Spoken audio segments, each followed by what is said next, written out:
कि कल शाम में आपने फ़ोन करके मेरी खैरियत और मुझसे दरियाफ़्त किया कि क्या हुआ, और आपने मुझे बताया कि आपने फ़ौरन पुलिस के आला अहदेदारों से बातचीत भी की। मैं आपका बेहद शुक्रिया अदा करता हूं कि आपने अपनी संवैधानिक ज़िम्मेदारी को एक रुकने पार्लिमान की जान पर जब कातिलाना हमला किया गया टोल गेट पर, आपने उस बात की। मैं आपका शुक्रिया अदा करता हूं। स्पीकर साहब, मैं मुख्तसर से यहाँ पर ये बात कहना चाहूँगा कि मुख्तलिफ सियासी पार्टियाँ मुख्तलिफ प्रदेश में इक़्तिदार पर हैं। ये बात आप तमाम को मैं गोशेगुजार कर रहा हूँ कि आखिर ये कौन लोग हैं जो गोली पर भरोसा करते हैं, बैलेट पर नहीं करते। आखिर ये कौन लोग हैं जो इतना रेडिकलाइज हो चुके हैं कि इनको इस संविधान पर एतमाद नहीं रहा, उनको अंबेडकर के बनाए हुए संविधान के खिलाफ हैं, जो इतनी नफरत पैदा करते हैं।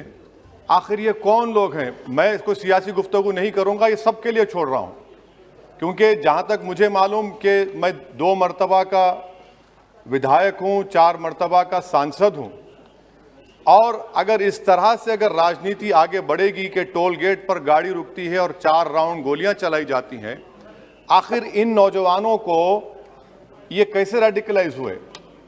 और मैं सरकार से पूछना चाहता हूं कि क्या उन्होंने ये रेडिकलाइजेशन सैयद कुतुब की किताब पढ़कर रेडिकलाइज हुए, अब्दुल्ला अज़ाम की किताब पढ़कर रेडिकलाइज हुए, या अयमन अल ज़ोहरी की किताब पढ़कर रेडिकलाइज हुए? इसीलिए मैंने सरकार से 2015 में कहा था कि इंटरनल सिक्योरिटी डिपार्टमेंट MHA में, उसमें तमाम मज़ाहिब के लोगों का एक काउंटर रेडिकल सेल बनाइए आप। और सर, ये रेडिकलाइज हो चुके हैं तो भारत की इससे राइट विंग कम्युनिज्म और टेररिज्म बढ़ेगा। मैं आपसे अपील कर रहा हूं कि जो गलती NDA 1 में की थी, आप वही करने जा रहे हैं। आपको नुकसान होगा, आपकी सरकार को नुकसान होगा, देश को तो, देश की सालिमियत को खतरा तो पैदा हो रहा है। सर, मैं आपके जरिए से सरकार को यह भी बताना चाहूंगा कि जिन लोगों ने ये रेडिकलाइजेशन किया है, आप इस पर गौर करिए, इन पर UAPA क्यों नहीं लगाते आप? अगर कोई स्पीच देता है, अगर कोई फेसबुक पर किसी क्रिकेट मैच पर किसी टीम की तायीद करता है तो UAPA लगता है। एक सिटिंग MP के ऊपर UAPA नहीं लगेगा सर। मैं सरकार पर छोड़ता हूं। सर, चौथी बात यह है कि रेडिकलाइजेशन की जब बात होती है, हमने यहां पर एक कांग्रेस के बड़े नेता से सुना कि 2 भारत हैं दौलत के एतबार से। नहीं सर, भारत की दौलत मोहब्बत है। भारत की दौलत पैसों की दौलत नहीं है, भारत की दौलत मोहब्बत है। हां, 2 भारत हैं, एक मोहब्बत पर जो पिछले कई बरसों से आबाद है, और एक नफरत पर भारत बन रहा है। तो क्या आप दौलत की भारत की मिसाल देंगे या मोहब्बत की भारत की मिसाल देंगे? अगर मोहब्बत की भारत की मिसाल देंगे तो उसमें आपको मेरी जबान को रोकने के लिए गोली चलाने की जरूरत नहीं है। इस 2 भारत को समझने की जरूरत है। सर, खत्म सर, मुझे खत्म सर सुनिए सर, मैंने करीब से 6 फीट से गोलियां देखी, मुझे बोलने दीजिए सर। हो सकता है कि कल दिन ना देखूं मैं। अगर मैं यहां पर नहीं बोलूंगा तो कहां बोलूंगा सर? आप मुझे प्लीज बोलने दीजिए। सर, मैं आपसे गुजारिश यह करना चाहूंगा कि आप हरिद्वार में, रायपुर में और इलाहाबाद प्रयागराज में मेरे बारे में क्या कहा गया? आपके नायबी की रिपोर्ट है ना, आप क्यों छुपा रहे उसको? देखिए, मैं मौत से नहीं डरने वाला हूं, हम सबको जाना है इस दुनिया से।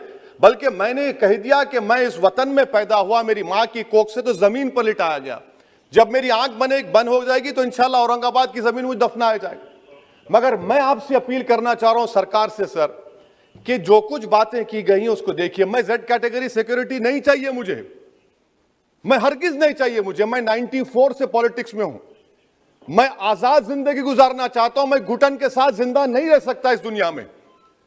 मुझे जिंदा रहना है तो अपनी आवाज उठाना है, मुझे जिंदा रहना है तो सरकार किसी के उनके खिलाफ बोलना है, और अगर गोली लगती है तो मुझे कबूल है, मगर मैं घुटन की जिंदगी नहीं गुजार सकता सर। मेरा मानना यह है कि संविधान में अगर देश के गरीबों को, मजलूमों को, अल्पसंख्यक समाज को सिक्योरिटी मिलेगा तो मुझे मिलेगी। सर, आपकी चिंता हमें है ना सर। मैं सिक्योरिटी दे रहे हैं सर, आपको नहीं सर। देश के गरीब बचेंगे तो मैं बचूंगा। ओवैसी की जान इखलाक पीलू से बढ़कर नहीं है सर। ओवैसी की जान उस वक्त बचेगी जब गरीब की जान बचेगी। इसीलिए मैं आपके जरिए सरकार से अपील करना चाहूंगा कि सर, इस नफरत को खत्म करिए, इस नफरत को खत्म करिए और इस पर आप गौर करिए। मैं नहीं लूंगा सिक्योरिटी, मैं जेड कैटेगरी नहीं चाहता हूं सिक्योरिटी। मुझे ए कैटेगरी का शहरी बनाइए आप, मुझे ए कैटेगरी का शहरी बनाइए ताकि मेरी और आपकी जिंदगी बराबर हो। जब देश के प्रधानमंत्री पर सिक्योरिटी ब्रीच हुआ, अपोजिशन की तरफ से मैंने कहा था कि गलत हुआ, सब सेकुलर पार्टी के लोगों ने कहा कि ओवैसी तुम क्यों बोले। मैंने कहा नहीं, देश का प्रधानमंत्री मेरा है, सिक्योरिटी ब्रीच हुई तो एक्शन लेना चाहिए। मगर 4 मर्तबा के एमपी पर कोई 6 फीट के फासले से 4-4 गोली चलाता है। मुझे मौत है, हम सबकी मौत है, मगर मैं इन गोली चलाने वालों से डर कर खामोश नहीं बैठने वाला हूं। और मैं दुआ करता हूं कि उत्तर प्रदेश में पुरअमन पोलिंग होगी इंशाअल्लाह। उत्तर प्रदेश की जनता गोली चलाने वालों का जवाब बैलेट से देगी, नफरत का जवाब मोहब्बत से देगी और कमजोरों को दबाने का जवाब हिस्सेदारी से देगी। मेरी आपसे गुजारिश है सर कि मुझे जेड कैटेगरी नहीं चाहिए, मैं रिजेक्ट करता हूं। आप इंसाफ करिए सर, उस पर यूएपीए लगाइए। और इनके दिमाग कौन है? 2 लोग रेकी करते हैं, उनको मालूम कि मैं मीरठ किठौर से आ रहा हूं उस टोल गेट पर, और 6 फीट के फासले पर गोली चलाते हैं। तो आप देख लीजिए सर, आप सरकार के हवाले, अगर आप इंसाफ करना चाहे आप इंसाफ कर सकते, मगर रेडिकलाइजेशन आपको नुकसान पहुंचाएगा और इससे राइट विंग टेररिज्म बढ़ेगा। शुक्रिया सर।